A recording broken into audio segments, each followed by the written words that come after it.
Hello everyone.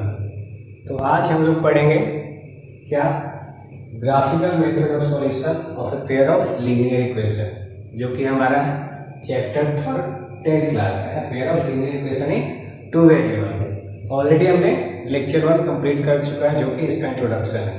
तो अगर आप देखना चाहते हो तो उसे देख सकते हो, मैं लिंक इसका डिस्क्रिप्शन में डाल दूंगा। ठीक है, तो आज हम लोग स्टार्ट करते हैं ग्राफिकल मेथड। हमने देखा था क्या, दो पेयर का है ना, एक पेयर का कैसा ग्राफ बन सकता है ना, दोनों लाइन कैसा बिहेव करेगा, क्या दोनों कट करेगा, पैरेलल होगा या क्या होगा, कोइंसिडेंट। ठीक है, तो यहाँ पे क्या लिखा हुआ है, graphical method of solution of a pair of linear equation, है ना। इसका क्या मतलब हुआ, ये ज्यादा इंपॉर्टेंट है। ठीक है, पेयर ऑफ लीनियर इक्वेशन का सॉल्यूशन हमने क्या देखा था, सिंगल का, है ना। जैसे वहां पे क्या था, ax plus by plus c equals to suppose 0 है ना। तो यहाँ पे इन दोनों की वैल्यू, है ना, इन दोनों का या बोले तो कोऑर्डिनेट, वही क्या होता था, सॉल्यूशन। पर अब यहाँ पे क्या है, पेयर ऑफ लीनियर इक्वेशन, यानी कि एक नहीं होगा, यहाँ पे क्या होगा, दो। ठीक है, तो इसका सॉल्यूशन हमें देखना है, यानी कि तो अब इसमें क्या होगा, इसमें वैसा पॉइंट मिलेगा हमें जो इन दोनों इक्वेशन को एक साथ सेटिस्फाई कर रहा हो। ठीक है, ये बात समझ में आ रही है। देखो, solution of pair of linear equation, यानी वैसा पॉइंट या वैसी x और y की वैल्यू जो दोनों इक्वेशन को सेटिस्फाई कर रही है। ठीक है, ये 1 है और ये 2 है सपोज, तो दोनों को एक ही वैल्यू पे दोनों क्या हो, दोनों सेटिस्फाई हो। ठीक है, सॉल्यूशन का ये मतलब होता है, सॉल्यूशंस क्या होते हैं, रियल नंबर्स होते हैं। ठीक है, इसका ध्यान रखिएगा, सॉल्यूशंस क्या हो सकते हैं, रियल नंबर। तो ये एमसीक्यू टाइप में पूछ सकता है। ठीक है, सॉल्यूशन क्या हो सकता है, ऑप्शन में real number, only real number, only integer number, और ऐसा करके जो भी नेचुरल नंबर, होल नंबर। ठीक है, तो उसमें आप क्या लिखोगे, रियल नंबर, है ना, क्योंकि बाकी सारे क्या है, सबसेट है, इसी के अंडर पे आते हैं। ठीक है, या वहां पे और इमेजिनरी नंबर ऐसा कुछ ले सकता है। तो अभी हमारे देखते हैं क्या, ग्राफिकल मेथड से देखते हैं, हम लोग समझते हैं कि एक्चुअल में होता क्या है। ठीक है, तो मैं सीधा क्या लेता हूं, एक्सरसाइज का एग्जांपल लेता हूं। ठीक है, तो ये एक्सरसाइज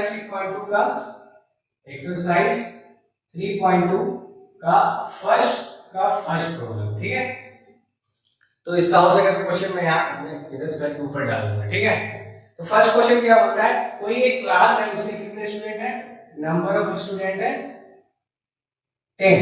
ठीक है, जिसमें कि क्या बोल रहा है, गर्ल्स और बॉयज है। ठीक है, और उसमें लड़कियों की संख्या, नंबर ऑफ गर्ल्स जो है मोर देन बॉयज है, कितनी, 4। ठीक है, तो मैं क्या करता हूं, पहले क्या करना होगा, इसके इक्वेशन बनाने होंगे। ठीक है, तो मान लेते हैं, चलो let the number of girls क्या, x। ठीक है, और let the number of boys क्या मान लेते हैं, y। ठीक है, अब जैसा जैसा इसने बोला वैसा करते हैं। इसने क्या बोला है, टोटल नंबर ऑफ स्टूडेंट कितने क्लास में, 10, यानी कि number of girls plus number of boys equal to 10। तो ये क्या हुआ हमारा पहला इक्वेशन। ठीक है, दूसरी बात क्या बोली इसने, कि लड़कियों की संख्या लड़कों से कितनी ज्यादा है, 4। ठीक है, यानी कि x लड़कियों की संख्या माइनस y इक्वल्स टू 4। ठीक है, समझ में आया, ये बन गया, है ना। जिससे जो भी ज्यादा है उसको सेपरेट करेंगे, कम वाले तो क्या होगा, 4 बन गया। ठीक है, तो अब क्या बोला, इसको ग्राफिकल मेथड से सॉल्यूशन करना है ना, यानी ग्राफ से वैसा पॉइंट फाइंड करना जो दोनों को क्या कर रहा हो, दोनों को सेटिस्फाई कर रहा हो। ठीक है, तो इसका ग्राफ बनाते हैं हम लोग। तो इसकी ग्राफ बनाने के लिए क्या जरूरत पड़ेगी, x और y की वैल्यू, y को टर्म में क्या लिखते हैं, 10 माइनस x, यहां से क्या लिखते हैं, y इक्वल टू, देखो y को लिख देते हैं x माइनस 4। मैंने क्या किया, y को इधर ले आया, x 4 को इधर ले आया और ट्रांसपोज कर दिया। ठीक है, अब इसी को आप इस तरीके से बॉक्स बना सकते हो। ठीक है, यहाँ x लिख दो, यहाँ y लिख दो। सपोज x इक्वल टू मैंने 5 लिया, तो y इक्वल टू क्या हो जाएगा, 5, 10 माइनस 5। x इक्वल टू मैंने 6 लिया, तो y इक्वल टू क्या हो जाएगा, 4, 10 माइनस 6। अब दूसरे वाले इसमें क्या हो जाएगा, y इंटू एक्स माइनस 4 है, ठीक है।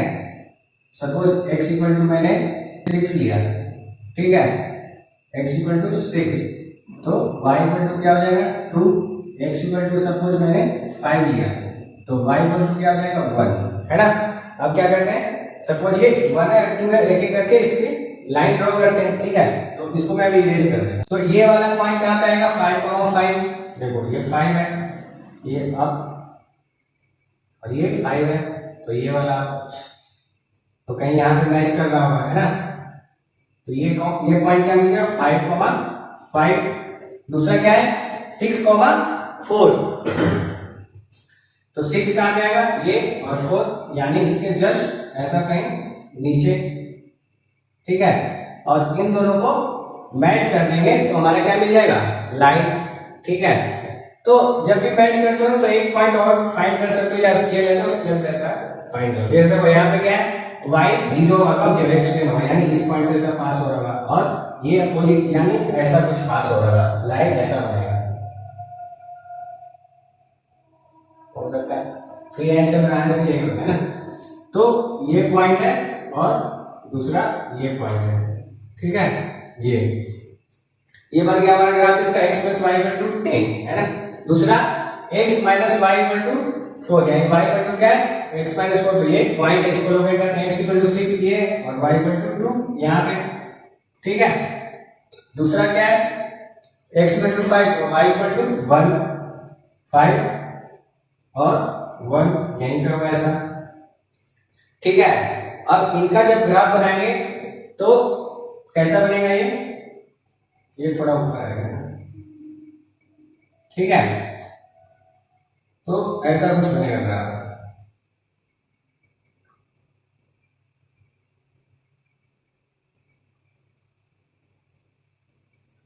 ठीक है, यानी कुछ ऐसा।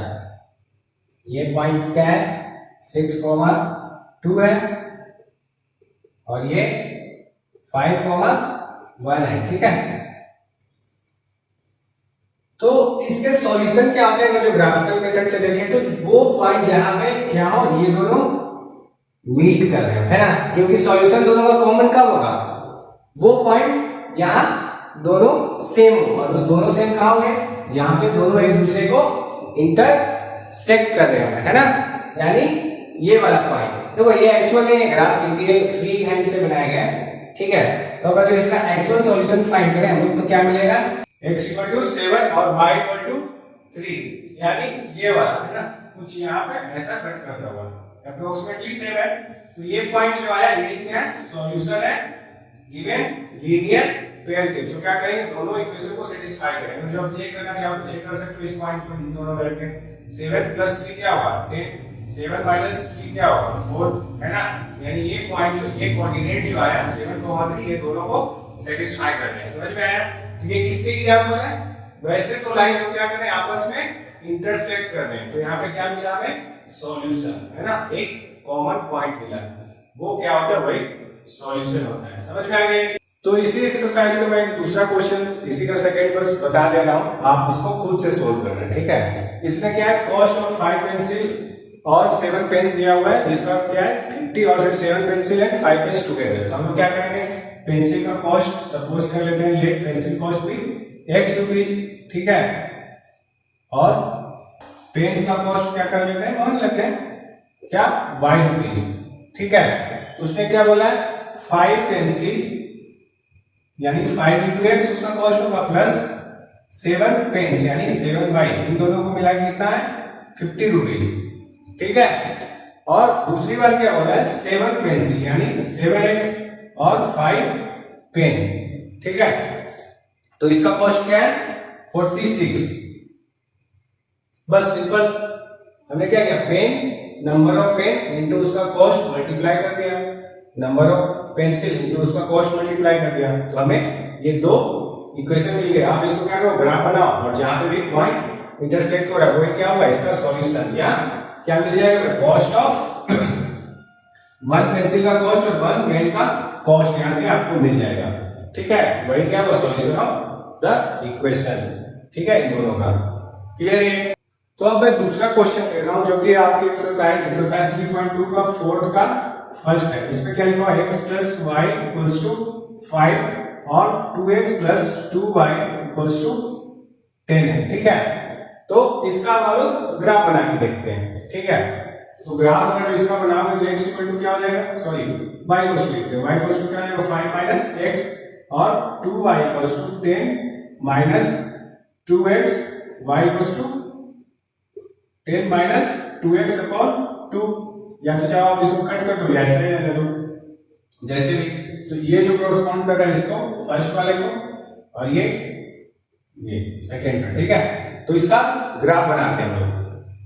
थोड़ा नीचे लिख लेते हैं, y इक्वल टू क्या आया था 10 माइनस 2x अपॉन 2।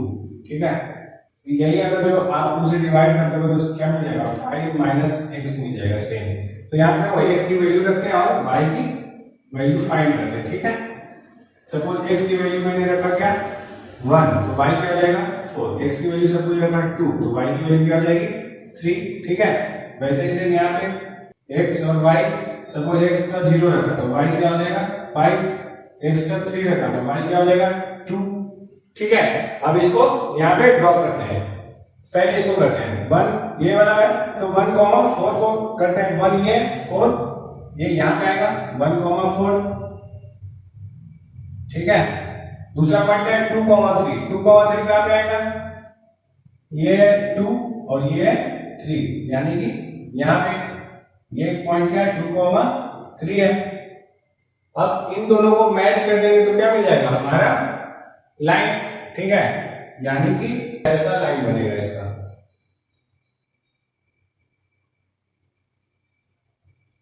ठीक है, ये जो पॉइंट है ये क्या है 2, 3 है, और ये जो पॉइंट है ये है 1, 4।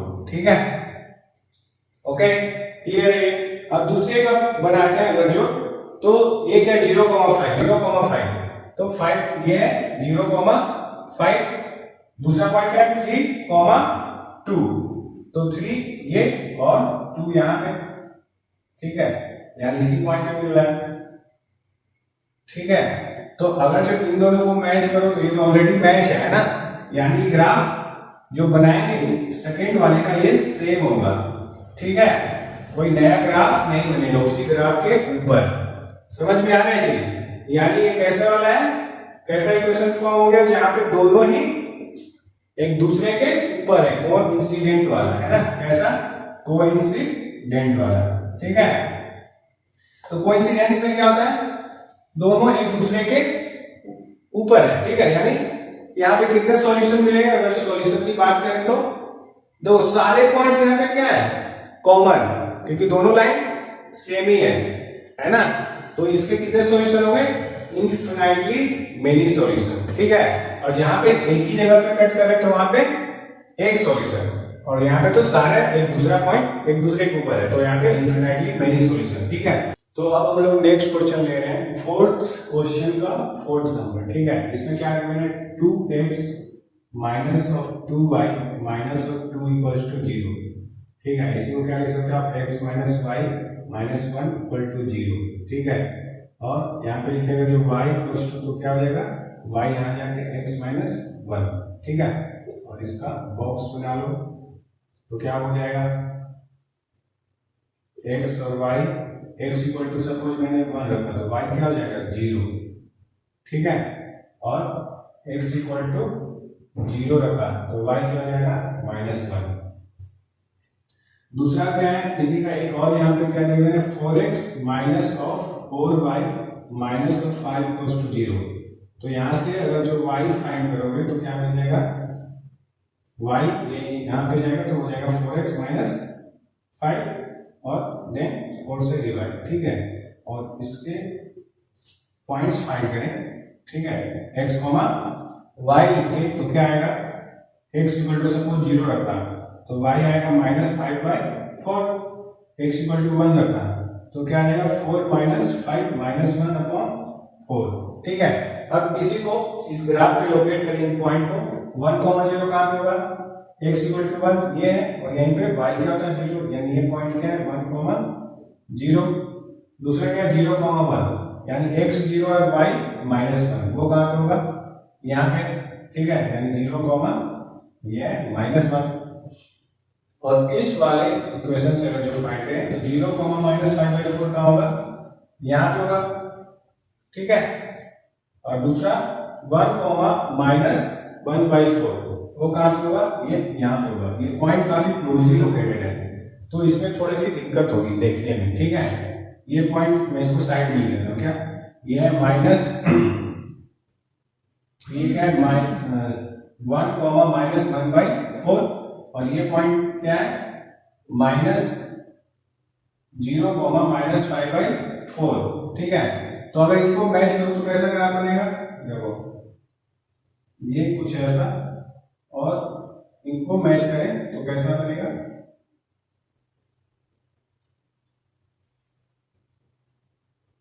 यानी कि पैरेलल के जैसा, है ना। ये ग्राफ क्या फॉर्म हो रहा है, पैरेलल के जैसा, ठीक है। ये हैंडमेड है तो थोड़ा सा इधर उधर हो रहा है, ठीक है। पर ये ग्राफ अगर जो आप एक्चुअल बनाओगे तो क्या बनेगा, पैरेलल। यानी कि इसके कितने सॉल्यूशन होंगे, एक भी नहीं, क्योंकि दोनों में कोई कॉमन पॉइंट है ही नहीं, है ना। इसका क्या होगा, नो सॉल्यूशन, ठीक है, एक भी सॉल्यूशन नहीं है, ठीक है। अब हम लोग क्या करते हैं, कंपेयर करते हैं। हम लोग किसका कंपेयर करते हैं, तीनों को देखते हैं। तो सबसे पहले हमने क्या पढ़ा था, x + y = 10, है ना। गर्ल्स और बॉयज स्टूडेंट वाला जिसमें क्या था x - y = क्या था 4, है ना, याद है। और यहाँ पे एक और क्या पढ़ा, x + y = 5 और 2x + 2y = 10। फोर्थ का फर्स्ट क्वेश्चन था और फोर्थ क्वेश्चन अभी लिखा हुआ है यहाँ पे, ठीक है। इसको मैं रीप्लेस कर देता हूँ, 4x - 4y - (5) = 0, ठीक है। तो इस वाले केस में क्या हुआ था, एक ही सॉल्यूशन मिला था, है ना। इसको क्या बोलते हैं, यूनिक। इस वाले केस में क्या मिला, यूनिक सॉल्यूशन, ठीक है। सॉल्यूशन को मैं SOLN लिख रहा हूं, ठीक है। ये क्या है, यूनिक सॉल्यूशन। इसी को क्या बोलते हैं, कंसिस्टेंट, ठीक है। जब क्या हो, लीनियर पेयर इक्वेशन का एक ही सॉल्यूशन मिले तो उसको क्या बोलते हैं, यूनिक सॉल्यूशन बोलते हैं या कंसिस्टेंट। वैसे लीनियर पेयर इक्वेशन को क्या बोलते हैं, कंसिस्टेंट, ठीक है, कंसिस्टेंट पेयर ऑफ इक्वेशन। और इस केस में क्या हुआ था, इनफिनिटली मेनी सॉल्यूशन, है ना। कितना सॉल्यूशन मिला था, अनलिमिटेड, इनफिनिटली मेनी सॉल्यूशन। तो इस वाले को क्या बोलते हैं, देखो इसको बोलते हैं दो चीज, एक तो डिपेंडेंट पेयर ऑफ सॉल्यूशन, क्या डिपेंडेंट पेयर ऑफ सॉल्यूशन, यानी एक दूसरे पे डिपेंडेंट है या एक दूसरे के ऊपर कोइंसिडेंस करते हैं, ठीक है। तो कोइंसिडेंट भी बोलते हैं, ठीक है। या इसका देखो डिपेंड, इसके कितने सॉल्यूशन है, बहुत सारे, तो कंसिस्टेंट तो होगा ही, कंसिस्टेंट इसको ही बोलते हैं, ठीक है। डिपेंडेंट की जगह क्या है, कंसिस्टेंट पेयर ऑफ सॉल्यूशन, दोनों हो रहे हैं क्योंकि इसके भी सॉल्यूशन है। अब इस वाले केस में क्या मिला हमें, नो सॉल्यूशन, सॉल्यूशन यहाँ पे मिला ही नहीं, है ना। कब, जब पैरेलल था, यानी इंटरसेक्टिंग वाले क्या होते हैं, इंटरसेक्टिंग लाइन में क्या होता है, एक सॉल्यूशन, और जहां पे ओवरलैप कर रहा हो एक दूसरे पे, ठीक है, कोइंसिडेंट हो तो मेनी सॉल्यूशन, इनफिनिटली सॉल्यूशन होता है। जब क्या वो लाइन कोइंसिडेंट कर रहा हो, है ना, तो इनफिनाइट सॉल्यूशन मिलता है। और जब क्या हो, पैरेलल हो, तो जब लाइन क्या हो, पैरेलल हो तो जीरो सॉल्यूशन, है ना, नो सॉल्यूशन, एक भी सॉल्यूशन नहीं मिलता है। समझ में आया ये बात, ठीक है। तो अब देखो क्या चीज है, ये तो हमने क्या किया, ग्राफिकल मेथड से सोल्व किया। तो क्या हम हर बार इसको सोल्व करेंगे, हाँ। अच्छा, इसको एक और चीज बोलते हैं क्या, जैसे ये सब क्या है, कंसिस्टेंट, कंसिस्टेंट है तो इसको क्या बोलते हैं, इनकंसिस्टेंट, यानी एक भी सॉल्यूशन जिसका ना हो, जिसके सॉल्यूशन हो उसको क्या बोलते हैं, कंसिस्टेंट। हाँ, तो ये भी एमसीक्यू में पूछ सकते हैं, ठीक है। ये क्वेश्चन कंसिस्टेंट वाला, जैसे आपको एक क्वेश्चन देते हैं और पूछे क्या है, कंसिस्टेंट है या कंसिस्टेंट नहीं है या क्या है, ठीक है। या ऐसा कोई देते तो क्या है, इसका यूनिक सॉल्यूशन है, या फिर क्या है, डिपेंडेंट पेयर है, या इनफिनिटली मेनी सॉल्यूशन है, या नो सॉल्यूशन है, ऐसा करके पूछ सकते हैं ये सब चीजें, ठीक है। तो हम लोग बात कर रहे हैं क्या कि ये तो देखो क्या है, ग्राफ दिया हुआ है ना, तो ग्राफ मेथड से बनाना और उसके बाद बताना इतने सारे सॉल्यूशन, ये काफी डिफिकल्ट है ना। कि कोई भी सॉल्यूशन क्या है, कोई भी लीनियर पेयर का सॉल्यूशन क्या है, यूनिक है या डिपेंडेंट है या नो सॉल्यूशन है ना, क्या है। तो इस चीज को फाइंड करने के लिए तो एक और मेथड है। आप वहां से डायरेक्टली क्या बता सकते हो, इतना तो बता सकते हो कि क्या होगा, सॉल्यूशन कितने होंगे या नहीं होंगे। ठीक है, जैसे देखो अगर मैं इनका कंपेयर करूं क्या a1 a2 है ना, कोफिशिएंट ऑफ x y को, तो देखो जब भी कंपेयर करोगे कोफिशिएंट को तो हमेशा स्टैंडर्ड फॉर्म में लिखाना चाहिए। ठीक है, स्टैंडर्ड फॉर्म क्या आता है, a1x plus b1 y plus c1 equals to 0। तो इसको स्टैंडर्ड फॉर्म में लिखो, तो x plus y minus 10 equals to 0, दूसरा x माइनस y और माइनस 4 इक्वल टू 0। ठीक है, तो अगर मैं इसको कंपेयर करूं दोनों के इसका कोफिशिएंट को, तो इसका कोफिशिएंट क्या है 1 और इसका भी क्या है, तो 1/1।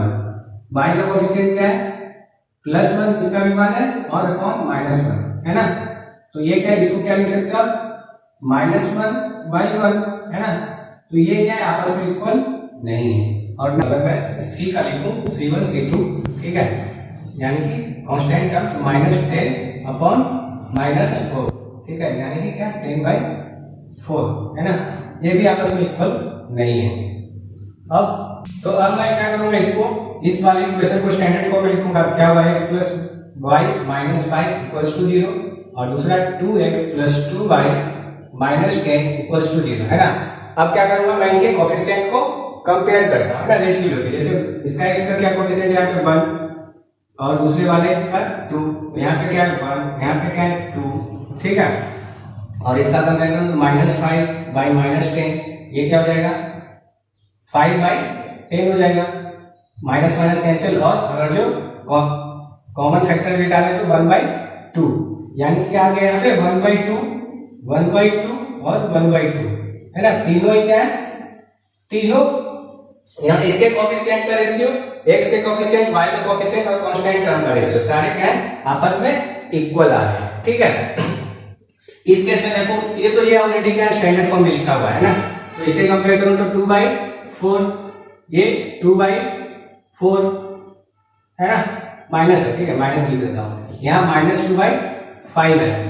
तो अगर मैं क्या करूं, इनके कॉमन फैक्टर से डालूं तो ये 1/2, ये 1/2 और ये -2/5 हो गए, यानी कि x के जो कोफिशिएंट का रेशियो है और y के कोफिशिएंट का रेशियो वो क्या है, इक्वल है आपस में, लेकिन वो कांस्टेंट टर्म के रेशियो के इक्वल नहीं है ना। तो ये केस किसका है, जहां पे क्या मिल रहा है हमें, एक ही सॉल्यूशन है ना, यूनिक सॉल्यूशन या कंसिस्टेंट वाला है। ठीक है, वहीं पे ये क्या था, जो यहाँ पे कितने सॉल्यूशन मिल रहे हैं, इनफिनाइट सॉल्यूशन है ना, और यहाँ पे कितने सॉल्यूशन मिल रहे थे, 0 सॉल्यूशन। ठीक है, पैरेलल लाइंस वाला केस है। तो यहां से हम लोग अगर जो देखें स्टैंडर्ड फॉर्म में कोई भी गिवन इक्वेशन लिखा हुआ है ना, अगर जो मैं किसी भी इक्वेशन को लिख दूं, कोई भी दो given equation suppose a1x plus b1 y plus c1 equals to 0, ये स्टैंडर्ड फॉर्म है। दूसरा a2x plus b2 y plus c2 लिख दूं इक्वल्स टू 0। तो यहां से हम लोग क्या देख सकते हैं, ठीक है, तो देखो यहां से कंपेयर करते हैं इस वाले केस में, यानी कब, जब यूनिक सॉल्यूशन कब होगा, जब a1 by a2 not equals to b1 by b2। ठीक है, और अब ये भी लिख सकते हो c1 by c2 not equal to c1 by c2। तो इस केस में हमें क्या मिलता है, यूनिक सॉल्यूशन। यूनिक सॉल्यूशन करने का क्या मतलब है, सिंगल सॉल्यूशन, या इसी को क्या बोलते हैं, लीनियर पेयर क्या होगा, कंसिस्टेंट होगा, है ना। और इस केस की बात करूं मैं, जहां पे क्या हमारा मिल रहा था, x के कोफिशिएंट का रेशियो और y के कोफिशिएंट का रेशियो और कांस्टेंट टर्म का रेशियो क्या थे, सारे आपस में इक्वल है। तो इस केस में कितने सॉल्यूशन मिल रहे थे, इनफिनाइट है ना, यूनिक सॉल्यूशन है, इनफिनाइट सॉल्यूशन। ठीक है, इनफिनाइट सॉल्यूशन मिला था। और ये कैसे थे, और ये लाइन कैसा था, इंटरसेक्टिंग था, है ना, इंटरसेक्टिंग पहले भी बताया मैंने जस्ट।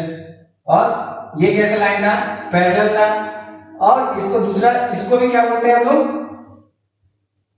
इसको भी कंसिस्टेंट बोलते हैं। ठीक है, इससे भी क्या नाम दिया गया, कंसिस्टेंट नाम दिया गया, ठीक है।